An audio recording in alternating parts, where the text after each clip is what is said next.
Hello, can everyone see me? Salve. I can't. No, we don't see you. Hi. Now, okay. Yeah? Can you see me? I can see you. Okay, thank you. So, Yes. okay, so I will start. Ladies and gentlemen, dear colleagues, it's my honor to open and moderate the first panel of the conference by the title, What is Demand and Why Must It Be Discouraged? So my name is Dalia Leinarte, and I am a member of the United Nations Committee of Elimination of Discrimination Against Women. And also I am a professor of Vytautas Magnus University, back to my country, Lithuania. So the overall goal of this panel is to overview states' international commitment to discourage the demand that fosters all forms of exploitation by their obligations to implement Article 9, Para 5 of the Palermo Protocol. Also, other relevant international treaties, including United Nations Convention on the Elimination of All Forms of Discrimination Against Women, and its Article 6, together with recently adopted General Recommendation number 38 that tackles the demand side. And about that general recommendation, we heard already during keynote speeches. And also I would remind you 1949 United Nations Convention for the Suppression of the Traffic in Persons and of the Exploitation of the Prostitution of Others. On the other hand, the valid question is how we must understand or what constitutes demand, its role in fostering trafficking in human beings, the financial motivation for traffickers to commit trafficking, and the different market characteristics of each form of exploitation. This panel will clarify what is meant by the term demand within the context of trafficking for forced labor and sexual exploitation. It also will outline international obligations and will articulate its importance as a means of prevention, combating trafficking in human beings. How can states and other actors tackle demand that fuels trafficking in human beings? What insight and guidance do we have in place for states to step up their efforts to discourage the demand that fuels trafficking for the purposes of sexual and forced labor at the national, regional, and international levels? And how discouraging the demand serves as a means to prevent trafficking and protect victims from the harms of trafficking, as well as from the harms inflicted by users.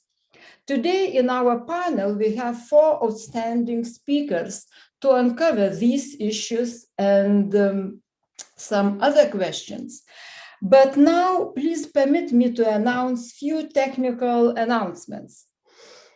I kindly remind all of you to ensure that anyone's microphone should be muted and cameras disabled at all times, except when taking the floor. Please pay attention that interpretations is available here during our conference in 6 languages. If there is any issue with interpretation, please kindly contact the IT host via the chat. Right after the speakers, the floor will be open for interventions from national delegations. Those who wish to take the floor for interventions can register with our colleague, Oleksandr Kirilenko, by sending a chat message with a note, floor request. In order to allow sufficient time for a fruitful discussion afterwards, interventions from the floor should be as brief as possible and not exceed 2 minutes. Also, please take a note that the speaking list will be closed when the maximum number of interventions have been reached and at the latest 30 minutes after the start of this session. And if the time allows after interventions from national delegations, Zoom participants will be able to pose their questions to the panelists via the chat function.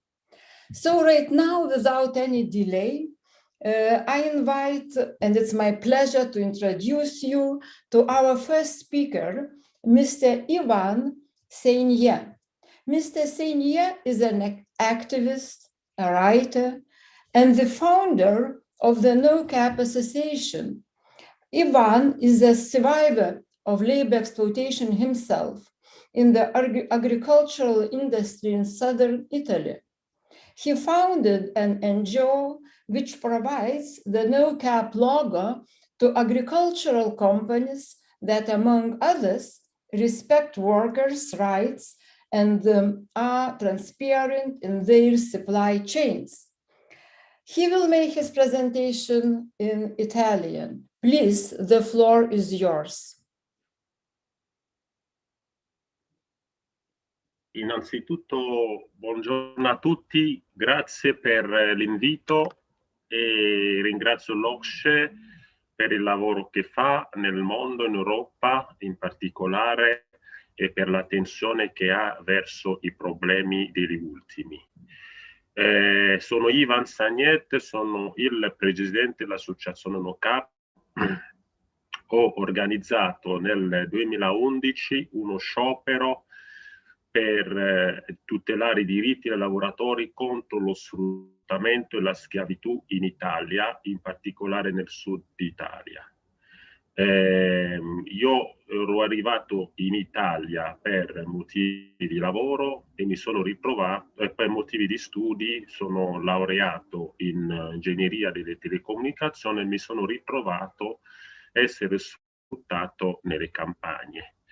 Molti lavoratori, purtroppo si tratta come stima di circa il 50% dei lavoratori in Italia, vivono in condizioni di semischiavitù, cioè vengono sfruttati, lavorano per 2 euro a ora, sistema di pagamento non riflettono le leggi, non sono conformi alle leggi, l'unica legge che vige è la legge del caporale e della mafia e di chi usa questi lavoratori.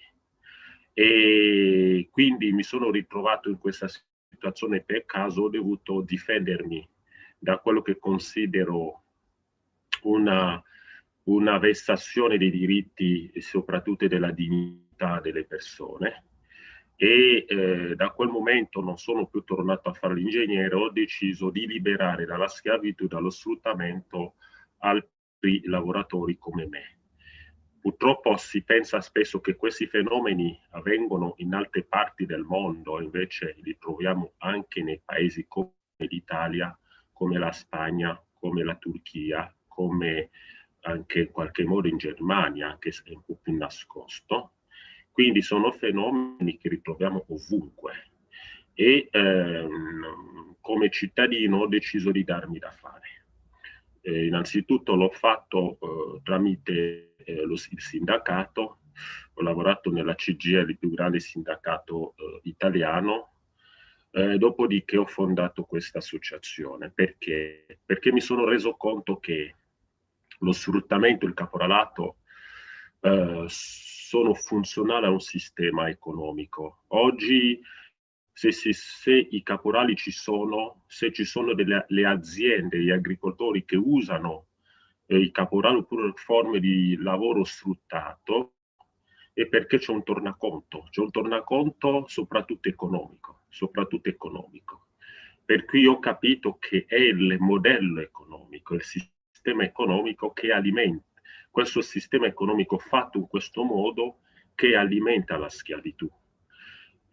Abbiamo provato diversi strumenti, abbiamo contribuito a diversi strumenti. Lo Stato italiano ha approvato una legge contro lo sfruttamento, dopo il nostro sciopero, la cosiddetta legge contro il caporalato, la 199, la legge 199. Però questa legge, benché segna un passo in avanti storico nella lotta allo sfruttamento, benché dà uno strumento alla magistratura italiana per poter finalmente arrestare gli sfruttatori, a partire dai caporali, però una legge che rimane repressiva, che interviene solo negli aspetti repressivi.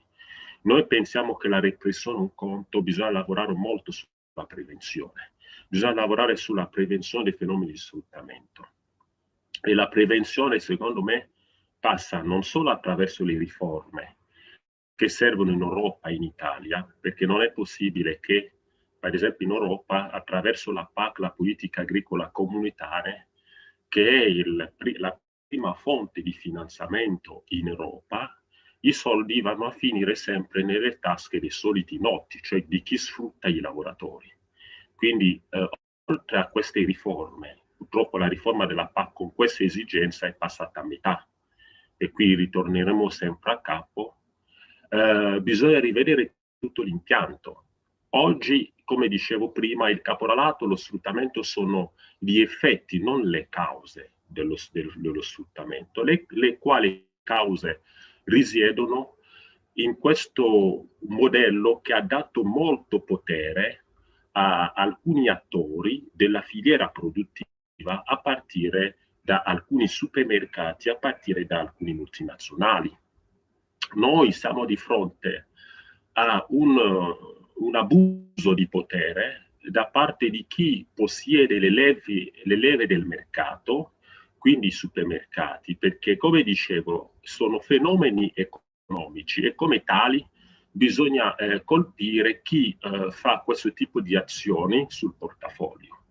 E siccome la grande distribuzione per noi, i supermercati per noi sono la vera causa dello sfruttamento, noi abbiamo quindi deciso di concentrare la nostra azione per contrastare lo strapotere della grande distribuzione, che fa che cosa? Fa una cosa che fa da sempre, cioè impone i prezzi dei prodotti. Cioè, come facciamo oggi se l'agricoltore italiano, che noi andiamo a vedere, ma non solo italiano, come vi ho detto, un fenomeno internazionale, quello dello sfruttamento in Sud America, in Europa, in Asia, eccetera. Come fanno questi agricoltori quando gli vengono imposti i prezzi dei prodotti a quel prezzo? E oggi in Italia il chilo di pomodoro, che va poi all'industria di trasformazione, costa 10 centesimi al chilo. Le arance in Calabria, un'altra regione dove c'è l''ndrangheta, lo sfruttamento, costano 6 centesimi al chilo le arance. Sono tutti prezzi insignificanti, sottopagati, che fanno sì che oggi i nostri agricoltori non hanno margine. Cioè gli agricoltori piangono e ci dicono: bene i diritti, noi non siamo contrari ai diritti, vogliamo dare più diritti ai nostri dipendenti, ma quando i prezzi ci vengono imposti dai leader, dalle catene dei supermercati, non abbiamo margine, siamo costretti a sfruttare una sorta di guerra tra poveri. Per cui ci ritroviamo dentro i supermercati che operano in tutta Europa, sono i soliti noti. Io non faccio nome, però li sappiamo, è lì dove andiamo a fare la spesa tutti i giorni. Quando troviamo un prodotto a un certo costo, dietro c'è la schiavitù, Per questo io sono contento di questo incontro, perché l'OSCE ha una voce importante per risolvere questo problema. Cioè il prezzo non lo fa chi produce, lo fa chi compra. Cioè è un meccanismo perverso, cioè è chi produce che normalmente dovrebbe dire: guardate, il mio prodotto, il prezzo è così perché lì dentro ci sono i concimi, i semi, ci sono le bollette, le tasse, il costo del lavoro. No, o il contrario, cioè è il supermercato che dice: guarda, se tu non mi vendi il tuo prodotto a questo prezzo, io lo prendo dall'altra parte, ed è quello che succede da anni, ed è lì la vera fonte di sfruttamento. Se si può arrestare un caporale oggi, un'azienda oggi, la mettiamo in carcere, però ci sarà sempre domani un altro caporale, un'altra azienda, se noi non andiamo alla causa del problema, che è questa. Per cui l'associazione NOCAP quindi nasce per dire a chi per noi, secondo noi, ha questo grande potere, oltre allo Stato, oltre all'istituzione, ai noi cittadini. È una cosa molto semplice, cioè la consapevolezza dei cittadini consumatori farà la differenza. E non è solo nell'ambito economico e agricolo, li ritroviamo nella consumazione del sesso, c'è la prostituzione, nella tratta di esseri umani, nel consumo di droga. Tutti queste piaghe, questi fenomeni hanno oggi una forte domanda, hanno un mercato ricchissimo perché dall'altra parte c'è una forte domanda, una domanda che arriva dai cittadini, dai non cittadini. Per cui noi diciamo una cosa semplice, ogni volta che noi andiamo a fare la spesa per quanto riguarda i prodotti agricoli, noi ci dobbiamo sempre porre delle domande. Ma questo prodotto che sto per comprare, da dove viene? Come è stato raccolto? Queste semplici domande faranno la differenza ed è lì, per me, la vera arma per colpire la tratta di esseri umani, il consumo della droga, per colpire lo sfruttamento che c'è in agricoltura. C'è una scelta di consumo consapevole, orienta l'economia. Oggi l'economia illegale in agricoltura, come nel consumo delle sostanze, delle droghe, valgono centinaia di migliaia di euro. Sono soldi che arrivano purtroppo dalle tasche dei nostri cittadini, perché fanno richieste, perché vengono condizionati. Per cui noi dobbiamo iniziare a orientare le nostre scelte di consumo verso un sistema più sostenibile. Spendendo un euro, spendendolo bene, si sa che quei soldi, quell'un euro, andrà a finire in modo equo e giusto nelle tasche degli agricoltori, che avranno finalmente un prezzo giusto per i loro prodotti, come fanno CAP. I nostri prodotti vanno a rimunerare tutta l'intera filiera. Mr. Seigne is already. Sì? The time is already over. Ok, ho finito. Yeah, Ho finito. Per dire, quindi, questa è la consapevolezza di ciascuno di noi, di 500 milioni di cittadini europei, che farà la differenza per portare un po' di giustizia nella nostra società.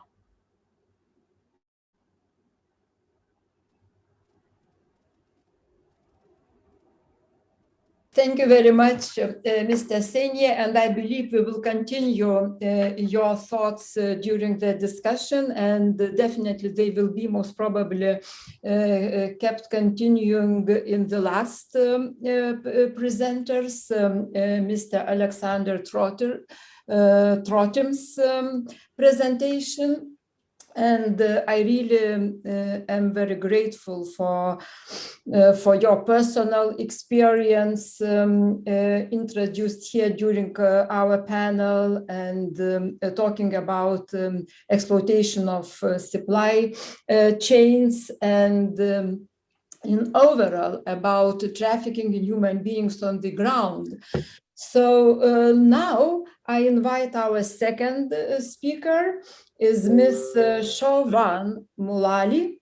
And Ms. Mulali is the United Nations Special Rapporteur on Trafficking in Persons, especially women and children. And Ms. Mulali also is the director of the Irish Centre for Human Rights at the School of Law, National University of Ireland.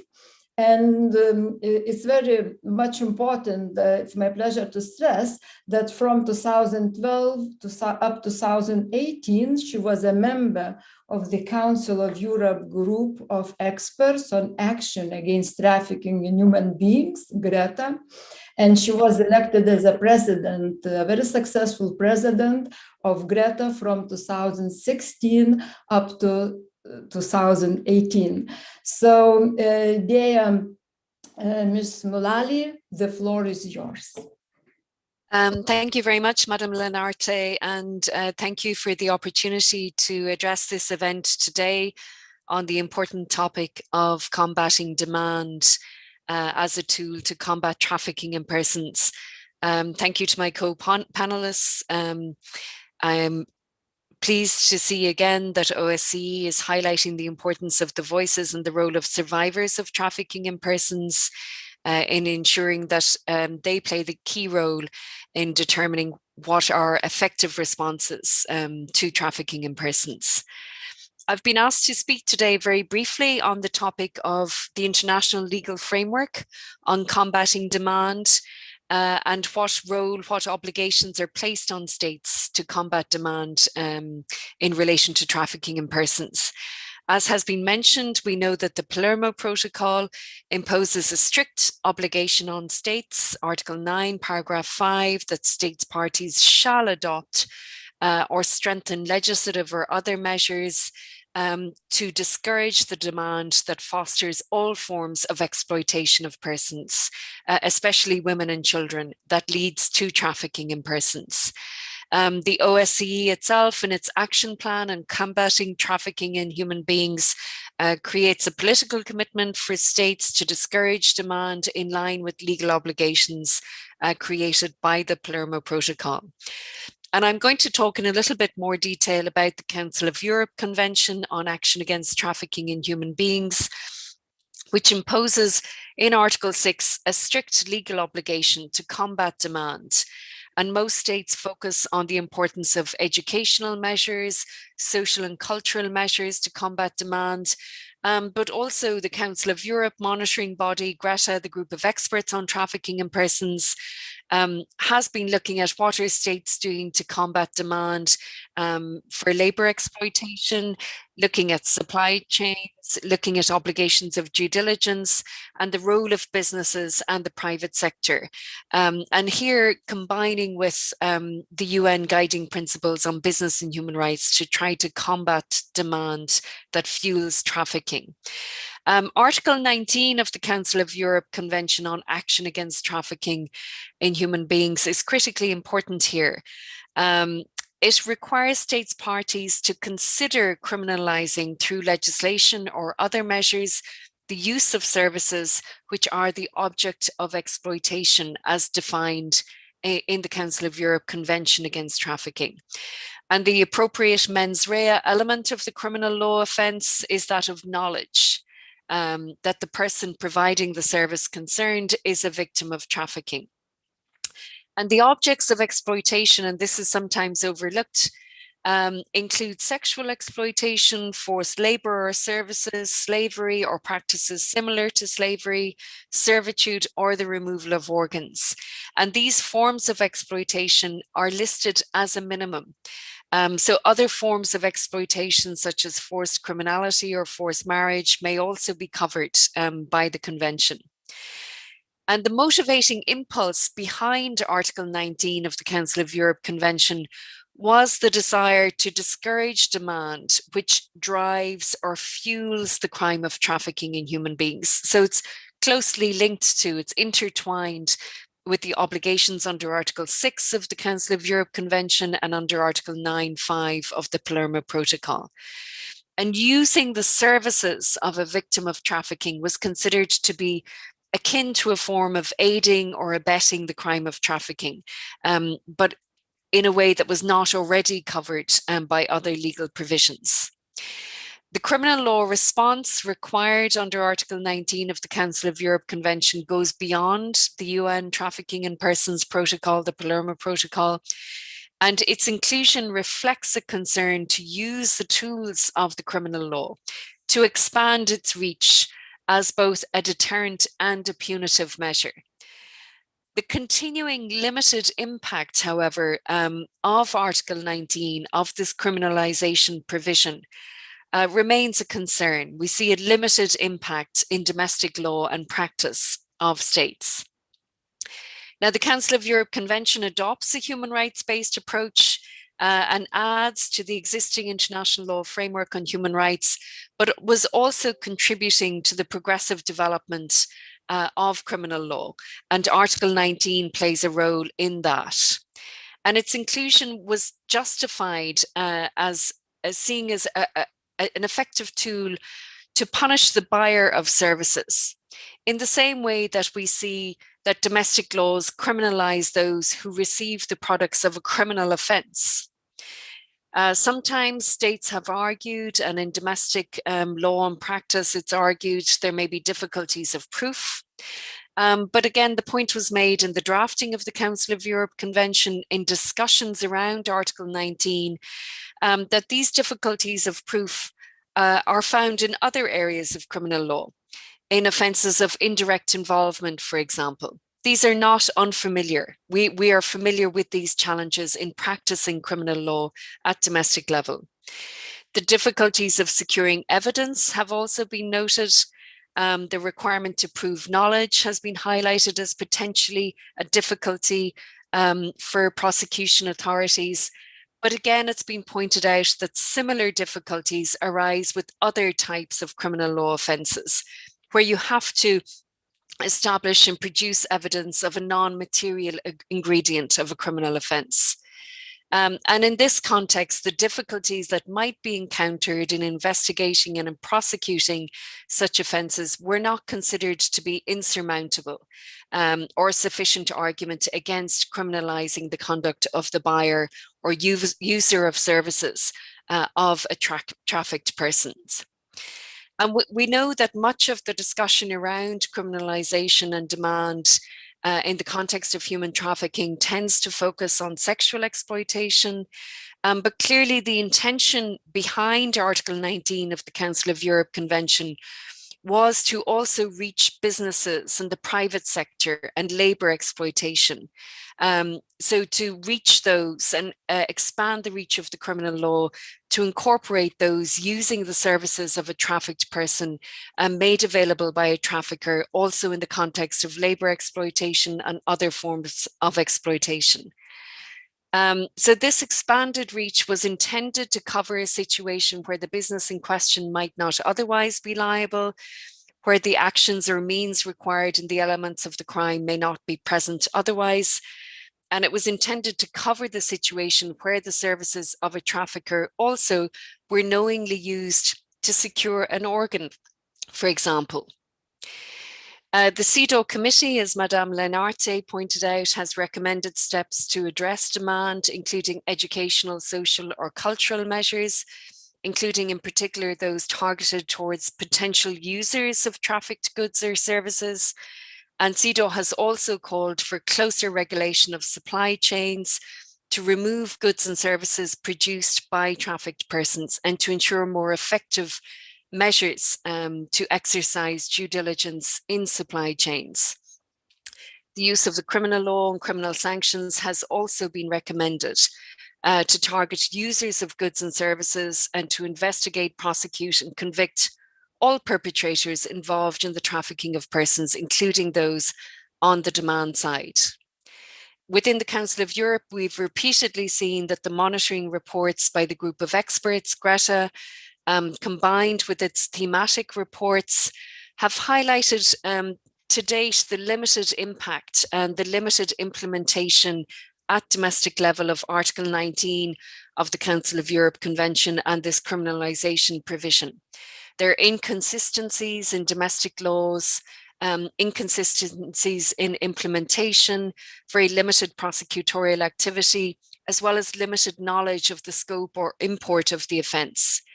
In some cases, we have seen partial criminalisation where the provision has been applied only with regard to sexual exploitation, but not taking measures to combat demand in the context of labour exploitation, and to use Article 19 as a tool also in the context of labour exploitation and other forms of exploitation. So this is a repeated concern that has been highlighted by Greta, by the Council of Europe group of experts, as a gap in states' compliance with the Council of Europe Convention. And Greta has repeatedly called on states to remedy that gap, to fill that gap and to respond. We see that although limited resources and limited implementation has arisen in practice, there continues to be a commitment to using the tools of criminal law to try to more effectively combat demand for the services of all victims of trafficking in all forms of exploitation, and to really take seriously how the criminal law can be used to support a human rights-based response to combat these forms of demand. Thank you. Thank you very much, Ms. Mulali, and I really value that you make it crystal clear that regional and international legal instruments, they are very clear regarding the demand side. It must be addressed. It must be fought out by the national governments. And you mentioned, of course, these difficulties of implementation of a Council of Europe convention and even some national laws when we have trafficking and sometimes demand side already criminalized. But this is one aspect of talking about the demand side. But another aspect is, which I am again very much grateful to you, that on several levels, on civil society level, on regional and international levels of human rights treaty bodies, we have sometimes among given experts some doubts whether international and regional legal instruments actually talks or request to address the demand side. So after your talk, it's really becomes very clear that it should be done by national governments, that the demand side is the root cause of trafficking in human beings. So now I give the floor and invite Ms. Taina Bien-Aime, which actually, since I had many times an opportunity to discuss with her regarding trafficking in women and girls for sexual purposes. And she could bring this knowledge taken from the ground, that it's very much important, as I said, that we all agree that legal instruments on all levels, they request us and the governments to address the demand side. So please, Ms. Taina Bien-Aime, the floor is open. Thank you, Dr. Lenarte. It's an honor to present with you and with my esteemed co-panelists today. And this also gives me an additional opportunity to thank you again, Dr. Lenarte, for your outstanding leadership that resulted in the publication, as you mentioned, in December 2020 of the CEDAW Committee's General Recommendation 38 on trafficking in women in the context of global migration. General Recommendation 38 is a critically important tool for member states and civil society to better understand and implement Article 6 of CEDAW, as it highlights the persisting levels of violence against women and girls worldwide, and recognizes that trafficking constitutes a threat to human security and to peace. I would also like to thank OSCE for inviting me to this important conference, and in particular thank the Special Representative and Coordinator for Combating Trafficking in Human Beings, Val Ritchie, and his staff for the groundbreaking report discouraging the demand that fosters trafficking for the purpose of sexual exploitation. So the question asked of this panel, what is demand and why must it be discouraged, is a thorny challenge that this ambitious 3-day OSCE conference will ponder, dissect, and hopefully tackle with resolve. As a member of civil society, I welcome and applaud OSCE's report on demand, which recognizes the complexities in addressing trafficking in human beings and offers concrete blueprints toward finding solutions to ending it, especially for purposes of sexual exploitation.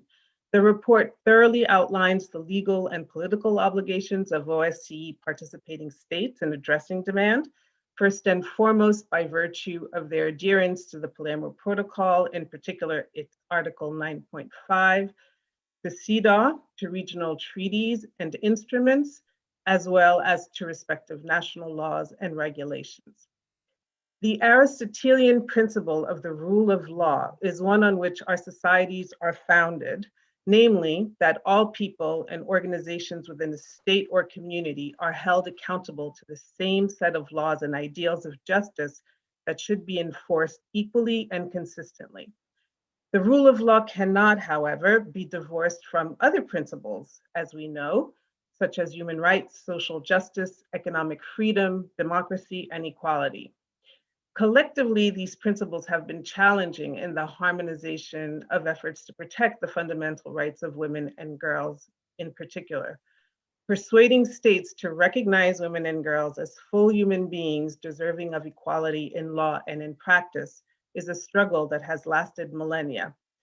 Today, when many participating states are beckoned to examine the impact of the legacies of colonialism and centuries of human enslavement, including my country, the United States, we must also scrutinize the system of prostitution and sexual exploitation as a direct vestige of these institutions that systematically and legally oppressed millions of human beings, especially women and girls. Within this framework, the demand for prostitution is just another of the myriad byproducts of the patriarchal systems on which the participating states, sociocultural and political institutions are built.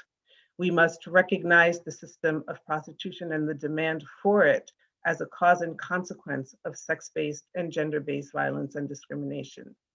Thus, for participating states to engage in meaningful demand-focused prevention, deterrence, and disruption initiatives as set forth in the OSCE report, they must first undergo a profound reckoning and accountability of the structures and ideologies that led us here.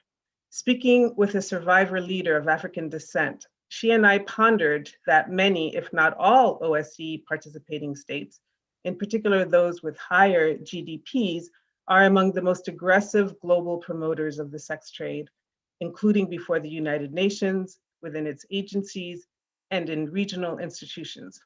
When discussing the role of her own government in the creation and management of the system of prostitution, the survivor described the sex trade as, and I quote, state-controlled counterfeiting of sexuality. She said, prostitution is steeped in our history and baked in our culture. If the premise is that men cannot abstain from sex, the state then has to allow for organized prostitution on the streets, in red light districts, in sex tourism, in pornography. A system of paid sexual access to marginalized women's bodies serves the state socially and economically. The OSCE report indicates that some jurisdictions in the OSCE region have determined that a multi-sectoral response is useful to address the complex characteristics of demand, its criminal and cultural aspects, its scale and historical persistence. What are the complex characteristics of demand, and who drives the system of exploitation? Some survivors call them the invisible men, purchasers of sexual acts who live their lives in peace while destroying others' lives. But to whom are they invisible? These men tell us who they are and where they are. They are our colleagues, our political representatives, our aging uncles and young brothers.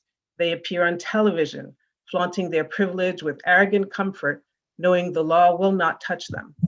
They are active online on sex buyer reviews or hobby boards, rating women like purchased goods or food, except characterized in racist and misogynist terms that would be actionable in a court of law in any other setting.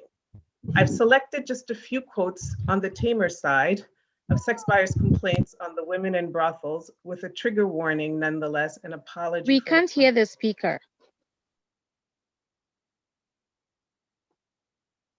Can you hear me?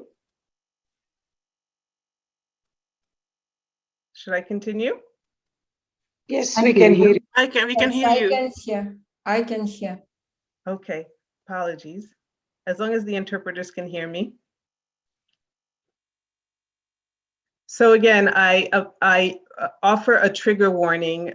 These are just a few quotes from sex buyers who comment on the women they purchase on hobby boards or online reviews.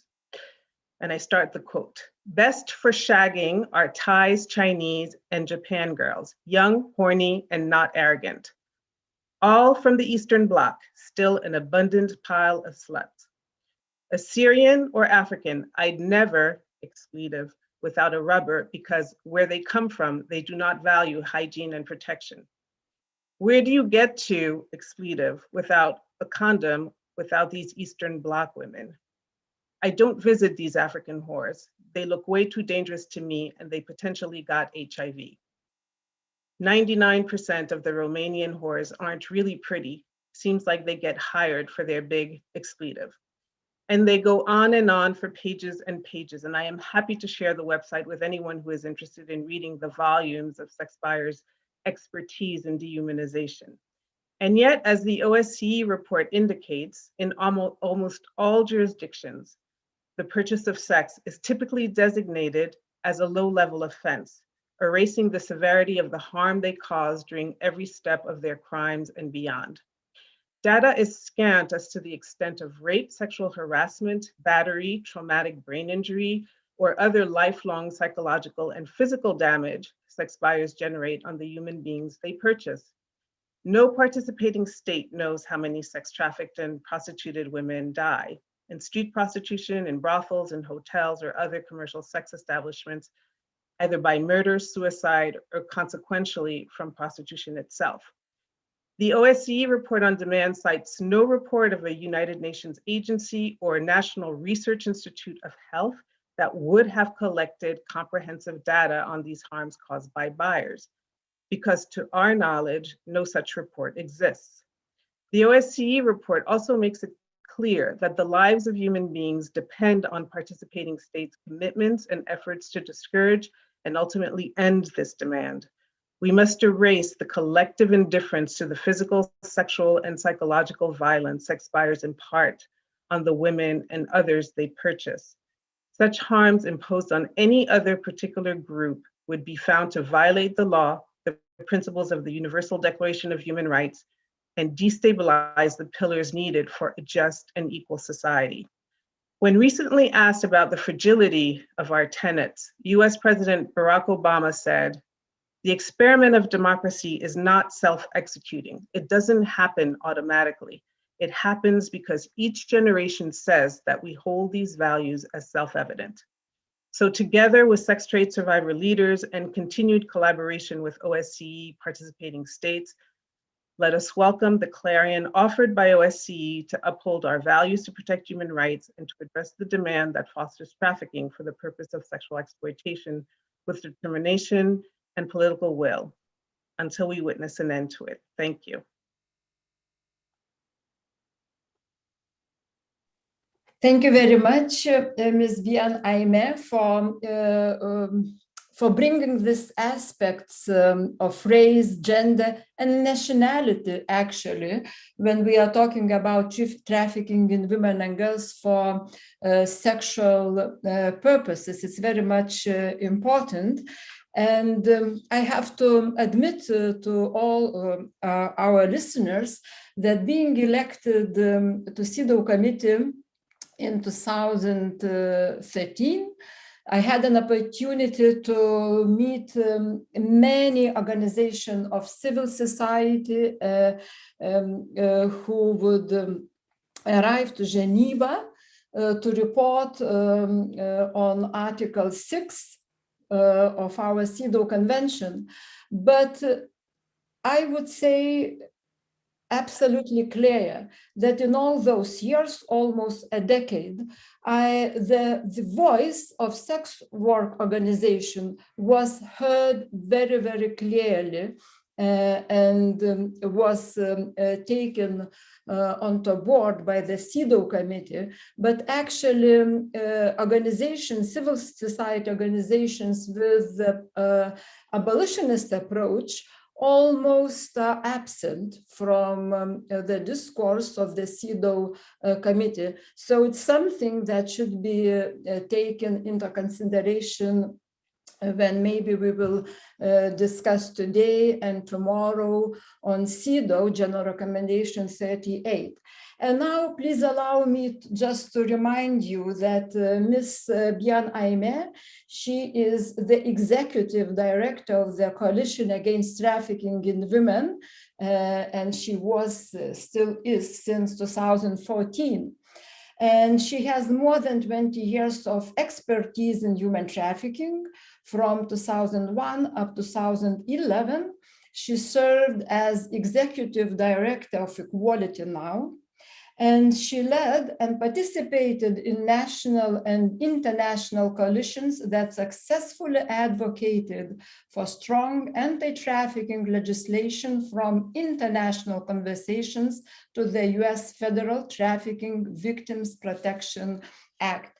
Thank you very much, dear Taina. And now we came to our last speaker in our panel, and I invite Professor Alexander Trotrim, and he is Associate Director of Business and Economics Program. This is University of Nottingham. And his research focuses on developing knowledge that helps to detect modern slavery in supply chains, to understand how supply chain designs and businesses practices impact the occurrence of modern slavery and the diffusion of good labor practices in supply chains. He is working closely with supply chain practitioners and on the implementation of solutions to prevent modern slavery in supply chains. So, as I said at the beginning, it's something that should make a connection between our first speaker and the last one. So please, Professor Trotrim, the floor is yours. Thank you, Dalia, for the kind introductions, and also thank you to my fellow panelists for their speeches. Dear delegates, as you know, I'm here to speak about the demand for trafficking and labor exploitation in supply chains.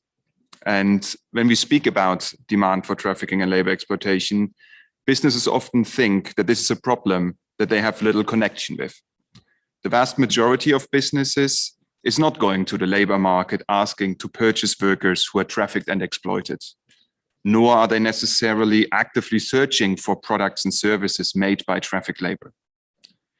But just because they may not directly be asking for trafficked labor, they're nevertheless very often incentivizing and paying for it, effectively creating the demand for trafficked labor. Just because they may not know that they pay for trafficked labor does not mean they're not exposed to it and part of creating the demand for it. Demand for trafficked labor is really created by the systemic forces in supply chains that incentivize the exploitation and trafficking of workers. So how does it happen that businesses pay for and incentivize trafficking and labor exploitation? Well, they do so through price pressure, operational behavior, and the design of their supply chains. Businesses commercially incentivize the use of trafficked labor by pressuring suppliers for the cheapest possible price, even where the only possible way of cutting that price is by also cutting labor standards and costs below acceptable levels. But businesses also encourage trafficking and labor exploitation through their operational behavior. For example, by placing orders at very short notice, which forces suppliers to bring in new workers without much scrutiny, or otherwise lose an important customer or miss a deadline that occurs penalties. Businesses increase the risks of trafficked labor when they source through agents and traders without really knowing who they source from eventually. This is particularly problematic when buying commodity products, which are traded predominantly on price, and where the mixing of supplies from a larger number of producers makes supply chains untraceable beyond the anonymization point of the trader. Businesses are currently incentivized to design very fragmented and heavily outsourced supply chains with many contractors and subcontractors as it allows them to pass on responsibilities, legal and commercial risks to their suppliers. In many cases, even large businesses with substantial supply chain capabilities do not really know who is involved and who works in even their core supply chains. States, by buying from private sector supply chains, eventually become part of these supply chains and are connected to the trafficking and labor exploitation within them. But states also have powerful mechanisms available to act against trafficking and labor exploitation in business supply chains. They can regulate businesses, their supply chain governance and design decisions. And states are also often hugely important customers of businesses. According to the World Bank, 12% of global GDP is spent through public procurement, which makes states enormously powerful customers who can and should influence the way their own suppliers operate their supply chains. They should be clear that receiving products and services that are free from trafficked labor is not just a nice to have, but an essential quality criterion. As supply chains stretch across borders, their buying power and regulatory power gives states and businesses in one locality the opportunity to positively impact labor conditions in other countries too. By not pushing businesses towards the prevention of trafficking and labor exploitation in their supply chains, states are undermining their own efforts in other areas as they spend more on victim support and remediation later. They also undermine economic development as unfree workers are stopped from being economically active citizens. There is often an argument that global supply chains are long and complex, and many are. For example, the garment sector, which comes with labor exploitation problems in many countries, including rich, well-developed economies. But often that complexity is artificially designed into supply chains to benefit from passing commercial and legal risks to suppliers instead of keeping work within the boundaries of the same business. States, as regulators and also as buyers of products and services, can incentivize against unnecessary complexity and for transparency and decent work by awarding contracts to suppliers who undertake meaningful action against trafficking and forced labor, and by holding businesses responsible for labor conditions in their supply chains in line with their size and resources. Even rather linear supply chains, for example, the supply chains of medical gloves, have been found to use exploited labor in the factories that made gloves for state healthcare systems before and during the pandemic. The exploitative conditions continued even when power in these supply chains rested firmly with the suppliers, showing that in some industries, exploitation is an almost normalized business practice that has not been challenged strongly enough for a long time. Active engagement of states with suppliers of these products to stop labor exploitation is needed to ensure that the use of trafficked labor cannot be a commercial advantage in these supply chains to increase profitability.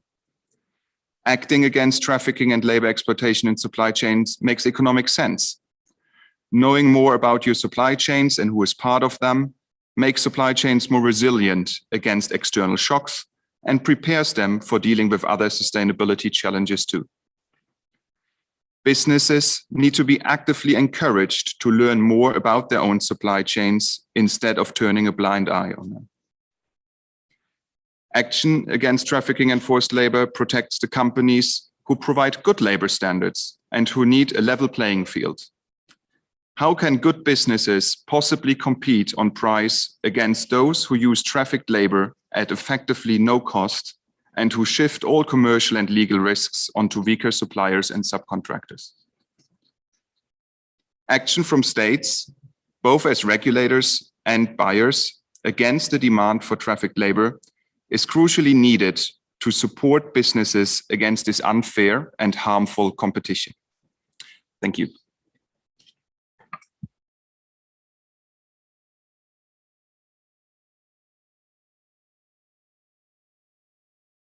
Thank you very much, Mr.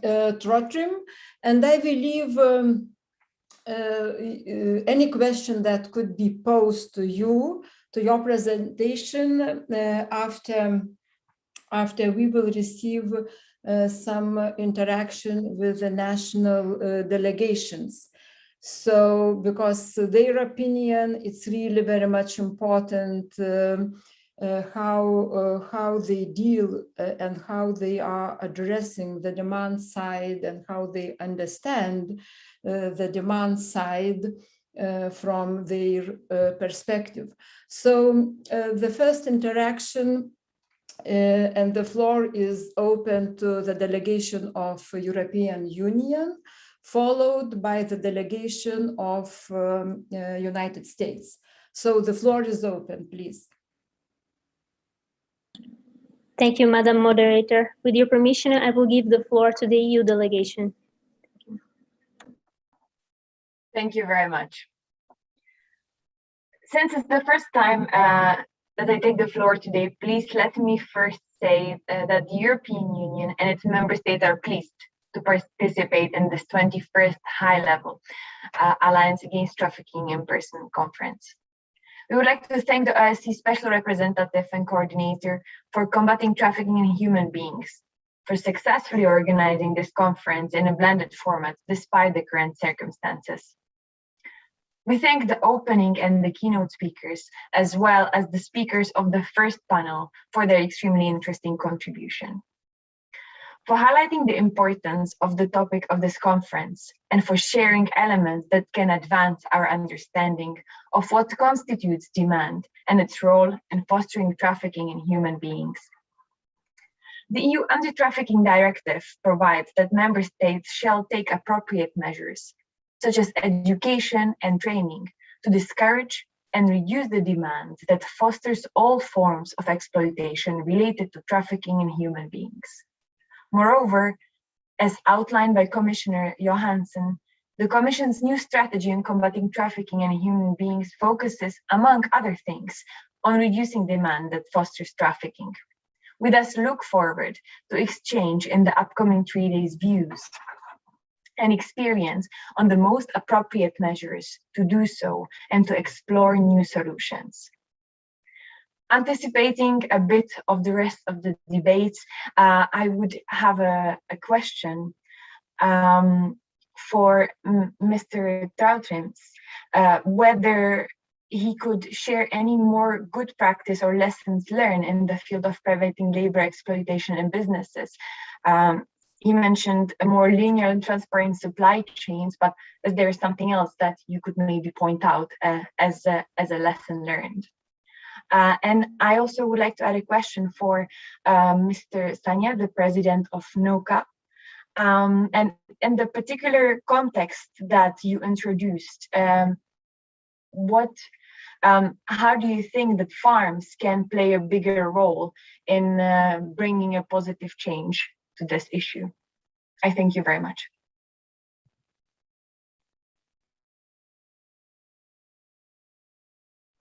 Thank you.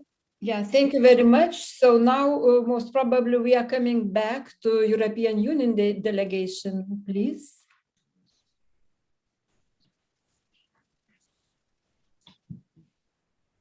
Sorry, that was already me. So it was Portugal on behalf of the European Union. Okay, I haven't heard. Excuse me. So I'm pleased I had the opportunity to speak on behalf of for Portugal on behalf of the European Union member states. Okay, so now the turn is for you again. Okay, so I give the floor to the delegation of Holy See until I will receive any other instructions, followed by the Egypt National Coordinating Committee for Preventing and Combating Illegal Migration and Human Trafficking. So now the floor is open to Holy See delegation, please. Thank you very much. Madam Moderator, the delegation of the Holy See expresses its gratitude to the coordinator and the OSCE Special Representative for combating trafficking in human beings, as well as to all those who have contributed to the organization of this conference. My delegation would like to thank the keynote speakers and the panelists for their valuable presentations. This conference has the scope to address the main, or better said, the fundamental reason for the dramatic problem of trafficking in persons, demand. This issue has come up several times in the previous 20 Alliance conferences, and often in the form of the question, who and what constitutes demand?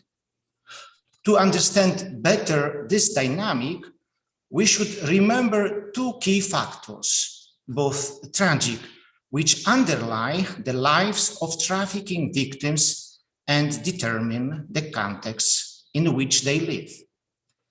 The first is poverty, unemployment, and lack of opportunities. The second is an economic system concerned only about maximizing profit that serves the greed of a few rather than the dignified development of all humanity. We all know that thanks to a considerable effort by national governments and parliaments, as well as by international organizations, including the OSCE, around 96% of states have adopted legislation to combat trafficking in human beings. These norms created tools to combat trafficking, establish specific training for the police and others, initiated awareness-raising campaigns, set up cooperation with NGOs, and created support for victims.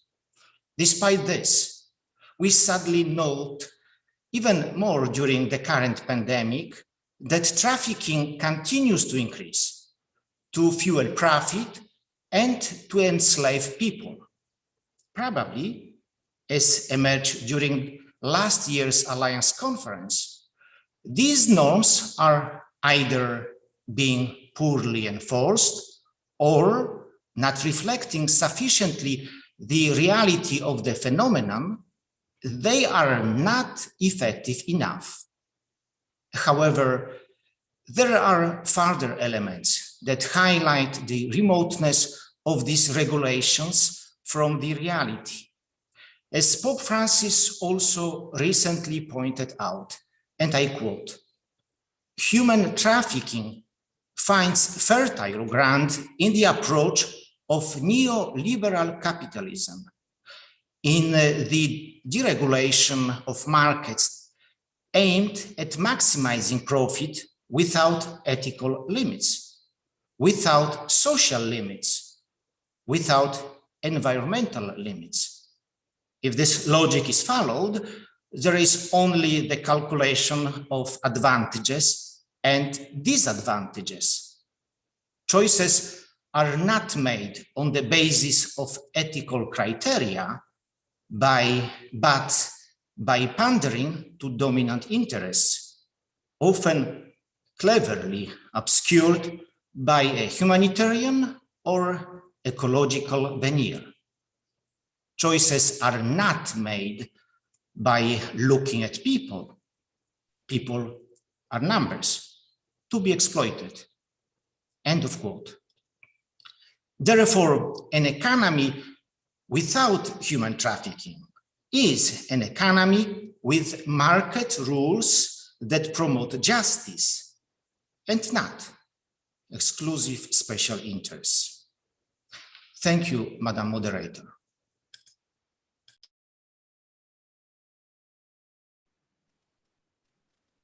Thank you very much to the delegation of Holy See, and I have to bring my apologies now to delegation of Egypt, just because I have to come back to the right order of interventions. And right now I will give the floor to the delegation of the United States. So, and then followed by the delegation of Egypt. My apologies. So the floor is open to delegation of United States, please. Thank you, Madam Moderator. Thank you, Mr. Chair. The United States commends the Swedish Chair's excellent preparation of this year's Hybrid Alliance Against Trafficking in Persons Conference. This format provides an expanded opportunity for our governments, the private sector, and civil society to participate in this year's conference. We are here because human traffickers deny nearly 24.9 million people their fundamental right to freedom, forcing them to work for their exploiters' profit. Understanding demand, the root cause of human trafficking, is essential for governments to ensure that policies and measures are in place to stop this horrific practice and ensure that all people enjoy their fundamental right to freedom. For the United States, the global fight against human trafficking is a policy priority, requiring a whole-of-government approach to address every aspect of this heinous crime.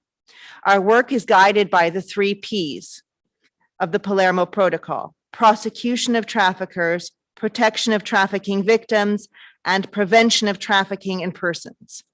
The 3 Ps are independent, and their effectiveness lies in this mutually reinforcing nature and complementarity.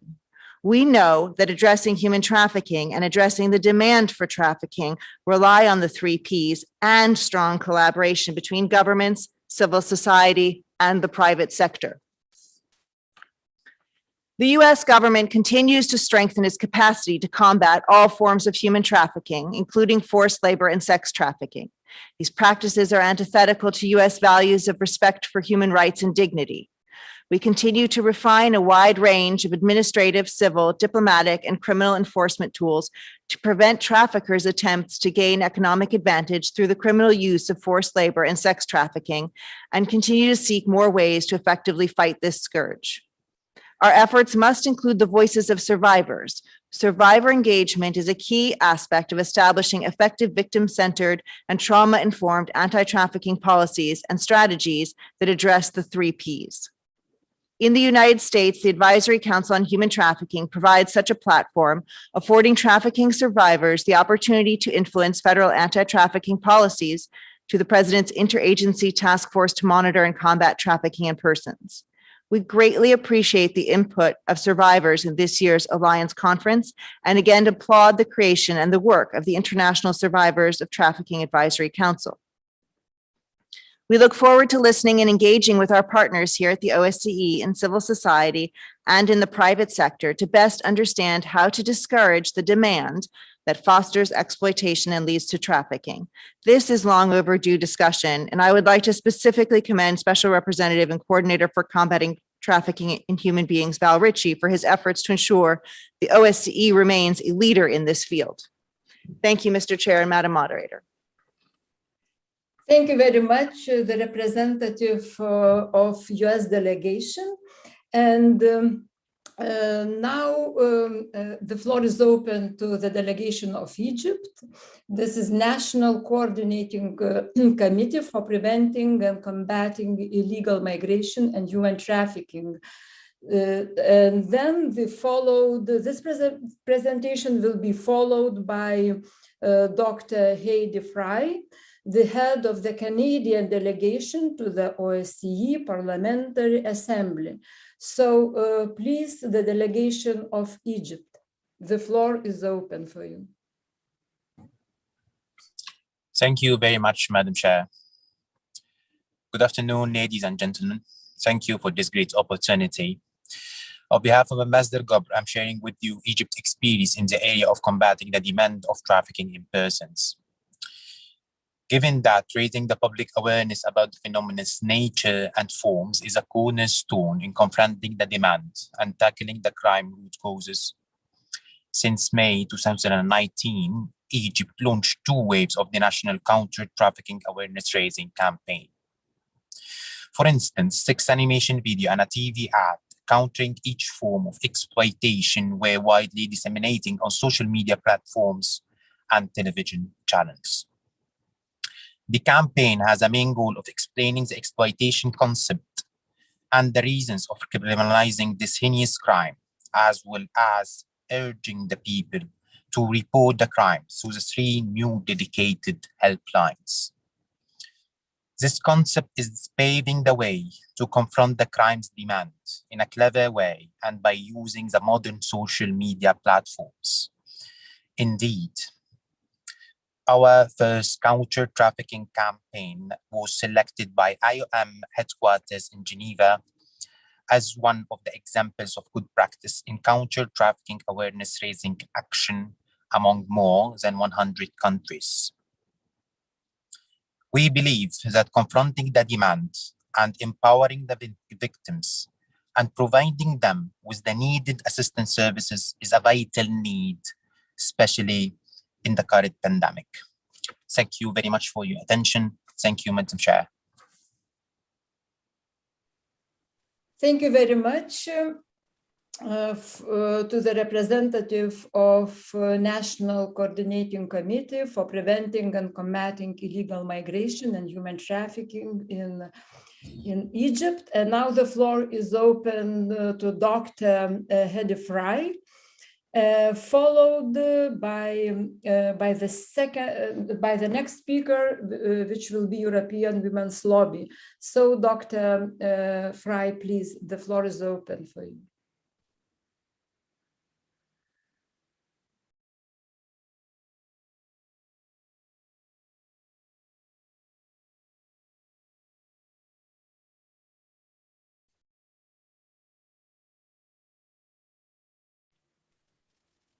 So now I have to ask whether we have online the colleague together with us.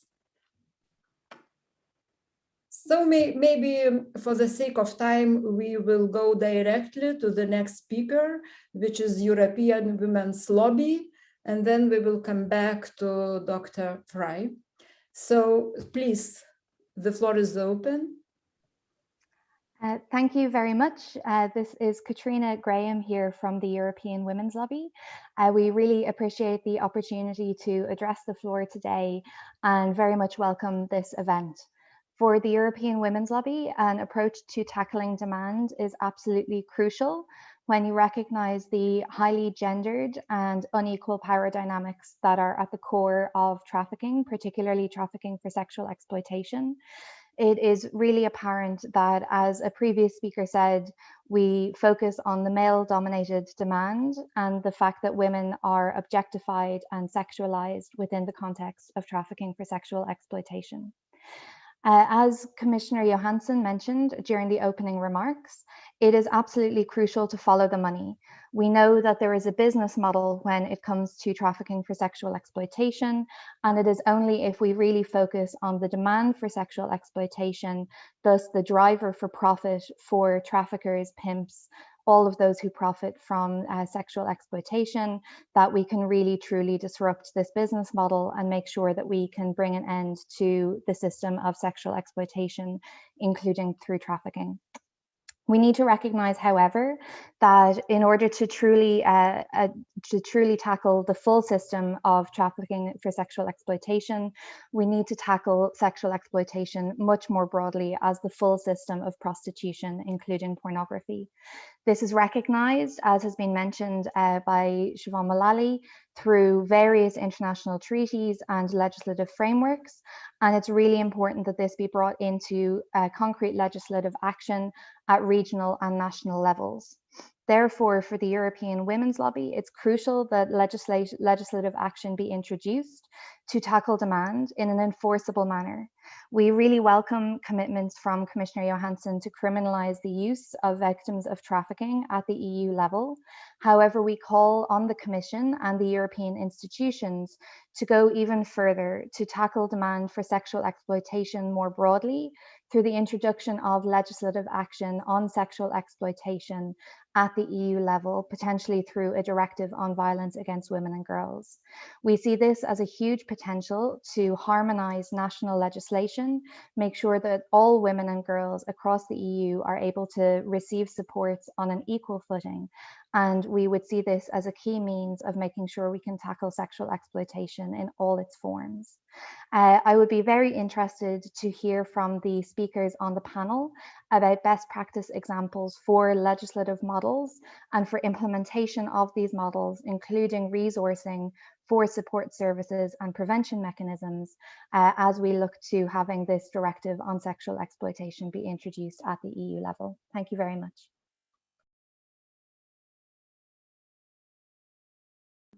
Thank you very much, representative of European Women's Lobby. And now we go to the last speaker, which is the representative of the Smile of the Child. Please, the floor is open.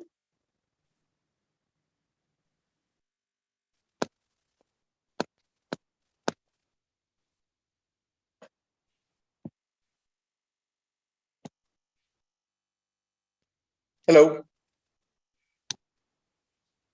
Good afternoon from Athens. On behalf of the Smile of the Child, the Greek organization of childcare and child protection, I would like to make a couple of points. The first, in the two most important root drivers of trafficking, sexual exploitation and cheap goods, children are at the very top of vulnerability. It is therefore important to have very specific consideration for trafficking of children and design and implement specific policies to curb the traffic of children, especially also on the demand side. In terms of criminalization of the demand for sexual services of minors and child pornography, we need systemic implementation of existing rules and legislation more than anything else. Identification and prosecution of this demand is still at a ludicrous level in spite of the abundant existence of legal instruments. We need to be far more practical and effective. Increased reporting of cases and a more streamlined follow-up also on reported cases of demand can make a substantial difference. As the national operator of helplines and hotlines for children and missing children in Greece, we do recommend that these lines, police and judicial authorities be streamlined in a structured system of countering concrete channels of demand. Such a streamlined response must be oiled by consistent and continued training of all relevant enforcement and judicial staff. This effort needs to be jointly carried by authorities, but also by involved civil society, for which we are very much available. Trafficking must foremost be seen as a phenomenon in our society. I think that we have all agreed on that from the former speakers, requiring more than just criminalization. The key word is prevention and educating society in all its components, from individuals and groups of people to the world of entrepreneurship. This is not only a matter of sweatshops in a faraway country, but also, for instance, a matter of street performances by children in our cities, and cheap Mediterranean apricots or peeled North Sea shrimp, all much closer by home. We all realize now how profoundly our debate ties in with issues of fair trade and the ethical limitations which need to be imposed upon our world of market economy and upon our individual behaviors. This obviously includes the education of our broad consuming population. Governments and civil society must and can work together for this in very practical ways for the sake also of children, and not only for children on the other side of the planet, but also those right under our noses. As civil society organizations, we obviously have no leverage on strategies to follow up the money, but we do dispose of networks, techniques and operating capabilities which can help to build public awareness of what is and what is not ethically acceptable, to rub in the message how every individual or group, association or company can contribute to eliminate demand pool. Lastly, and as the OSCE's work on national focal points progresses, we ask special attention for migrant and refugee minors preyed on for sexual services and labor exploitation. Here too, We need to be attentive to identify victims, but also to identify the channels to which demand is organized. It is and remains a fundamental obligation of governments to assure the physical and mental integrity of migrant and refugee children on their territory and shield them from predators,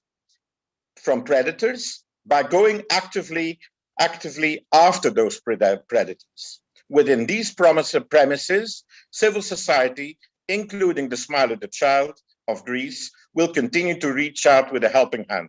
Thank you very much. And again, congratulations to take the subject for this year's meeting of the Alliance. Thank you. Thank you very much. And I'm really grateful to all interventions that have been done by civil society and by the national delegations and by Holy See, of course. And right now we have a few minutes left for questions and answers. And few questions we are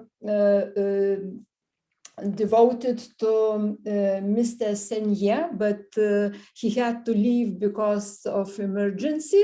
So now I go directly to Professor Alexander Trotim, and he has a question that came from EU delegation in regards of exploitation in agriculture and farms, and also it can be formulated as an additional question or question just that goes together with the first one. How do we build a balance between the natural need of businesses to make profit with the need to ensure their supply chains are free from trafficked labor? So please, Mr. Trotim, just a few minutes. Thank you. Thank you. I think there's two sides to this answer. One is the role of the state as a business regulator, and the other is the role of the state as a buyer. And I think as a business regulator, I think it is questionable why companies can pass all risks and responsibilities onto a supplier without any liability, without having to compensate victims. And so I think there need to be mechanisms that victims can claim compensation from those companies who eventually have benefited from their forced labor. That, of course, it must be proportionate to the size and the resourcefulness of the involved companies. But I think the current model where just you outsource all your responsibilities, that just incentivizes trafficking of labor. I think it's perfectly fine for companies to make profits. I don't think that's in question, but it should not be at the expense of workers being exploited. And then, of course, in the state as a buyer of goods and services, I think I would recommend states analyze where they are the most exposed to trafficking and forced labor, and where they have the most buying power, and where they can leverage that buying power to really encourage change in those supply chains for better conditions. I think generally to ensure that procurement focuses on value and not on the lowest possible price only, because that always leads to, particularly in industries where a large share of your production cost is labor, that will ultimately lead to trying to save more and more costs from that labor, and at some point you then end up in exploitative conditions.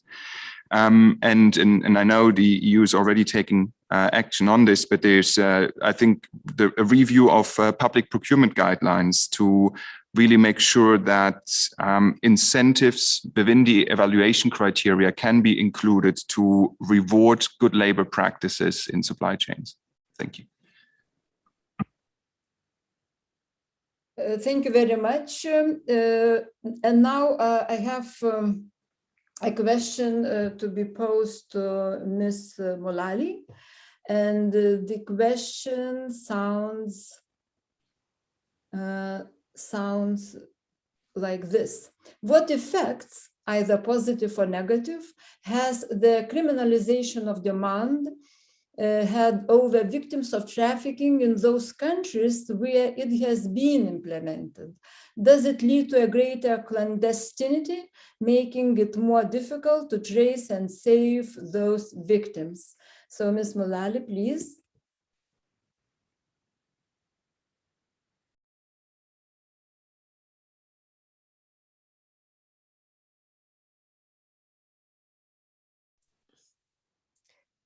Thank you very much, and thank you for the question. I think this is something that is still being studied and examined. What is the impact in practice, specifically on criminalization of the use of services of a victim of trafficking? So the language used in Article 19 of the Council of Europe Convention. We don't have enough information yet, I think, in relation to the impact. And this is something that is different and distinct from the wider criminalization, for example, of use of sexual services, which is much broader and is not limited to victims of trafficking as such. And because there has been such partial implementation, I would say, of Article 19 of the Council of Europe Convention, very limited implementation, as I said, very limited prosecutorial activity with regard to labour exploitation. We don't know yet what the impact is. But I think what is important to note, and has been said by other panelists, that the demand is fueled by a drive for profits, increased profits, cheap labour, and this potential for exploitation adds to that. So criminalization is part of the kind of toolkit, if you like, that we have in international trafficking law that may help to combat that, to react to that demand, to try to cut part of the chain, if you like, and impose an obligation on the private sector and businesses to step up and take more effective action. But that is my response. I think at the moment, the impact in terms of pushing people underground or becoming more clandestine, we don't know yet. But that requires, I think, a more effective response. Positive obligations are imposed already on states, and we need states then to step up, public bodies, public authorities, investigators, prosecutors, and we need to ensure an enabling framework for civil society to work with victims of trafficking and trade unions to support them, to enable them to come forward. And the positive obligations are on the state to identify and refer for protection. So those remain in place, and I think can be combined with the criminalization also. Thank you.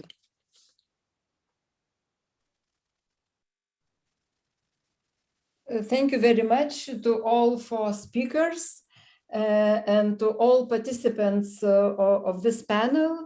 I just would like to ask permission to wrap up and to finalize our panel because our time is already out. So our panel put the light on how demand manifests in global supply chains, as well as how governments and civil society organizations can support the implementation of the laws against labor exploitation and bring change. And the panel also uncovered of what constitute the demands that foster sexual exploitation, who create this demand, its scale, its characteristics, including gender, age, racial dynamics, and I would add national aspect. The panel also provided an overview of political commitment for states to discourage demand, especially for sexual exploitation, in line with the legal obligations created by the Palermo Protocol, CEDAW UN Convention, and some other regional and international legal instruments, and we will continue on this issue during the upcoming few days. So just please allow me to make some announcements. that the conference will resume tomorrow at 14 Vienna time with the opening statement of day 2 by Bukola Oriola, member of ODIHR, International Survivors of Trafficking Advisory Council, followed by panel 2. And then the side event, Protecting the Most Vulnerable, putting a spotlight on the demand that fosters trafficking in children, will begin at 6 p.m. And that the side event, launch of the 2021 OSCE research on discouraging the demand that fosters trafficking for the purpose of sexual exploitation, will begin tomorrow at 11 a.m. So thank you very much to everyone. And now I just announce our panel to be closed. So see you tomorrow.